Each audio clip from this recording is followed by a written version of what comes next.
dishonest.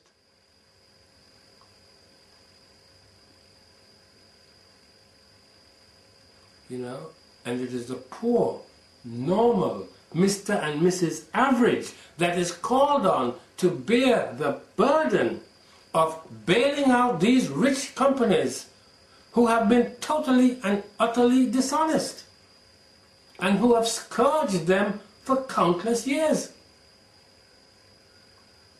But Proverbs 22:16 says, "He that oppresseth the poor to increase his riches, and he that giveth to the rich shall surely come to want." That precisely expresses our position. It is the poor who are being oppressed. It's the poor over here, the pensioners, the widows, that are wondering, what are we going to do? Are we going to eat or heat this winter? Because gas and electric has gone through the roof. Are we going to eat or heat? And the others are now saying, where are we going to live? We got a mortgage on our house. We can't afford to pay the ever-increasing charges. Proverbs 22:7, "The rich ruleth over the poor, and the borrower is servant to the lender." 75% of the world lives in abject poverty. The rich play games with their stolen wealth, while these 75% live in the most atrocious conditions. Go to India, they haven't got enough toilets for the people to go. People live on the streets. In Brazil, the children live down in the sewers, and same in Russia. They have them enslaved in Africa, in India, making all kind of nonsense for us to buy on money we haven't got.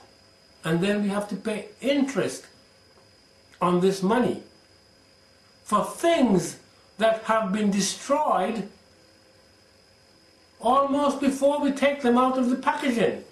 Often the packaging is more lasting than the product.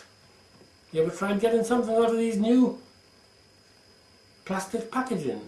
It's like they're vacuum packed. A lot of people end up in hospital cutting themselves trying to get some nonsense out of a plastic packet. So while we have stolen the wealth of the poor, they starve. You know, I said today is a day of atonement. And we are fasting for a day. It's not really a big problem at all.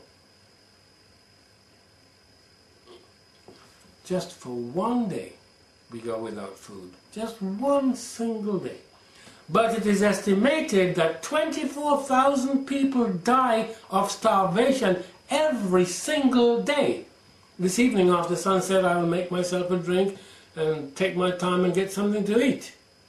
But it says here that 24,000 people die every day.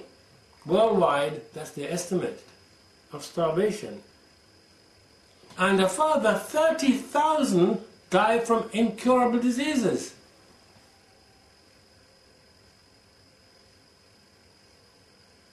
Many of these people, these children and adults, live in countries that are saddled with massive debt, and they cannot even pay back the interest, much less the debt. So that debt would go on for hundreds of years until they are utterly destroyed from the face of the earth. And you know, they're paying this interest on loans they didn't need in the first place. They were fooled into taking out these loans for this project and that project. So interest is causing suffering and death worldwide. You know, this morning I was thinking to myself, I wonder how many of these Christian tele churches, you know, these televangelists, have been telling their people, well, we know that you are in a terrible financial crisis, so stop sending in your money to us for the next month. I don't think a single one would have done that. You know what they'd have done? They would have promoted their lying, false health and wealth gospel and tell the people, you can survive, you can survive. Just send in your tithes, you will survive. And give offerings, sow your seed corn generously, and you will come out of this financial crisis. Many churches, big churches, like the Anglican Church, they benefit hugely from the stock exchange and interest rates, just like any other business. The churches are businesses. They often have very, very little relationship to the eternal God. And of course, at the top of the pile is the Vatican, the richest organization on planet Earth, I'm sure. And it owns a bank, the Vatican Bank.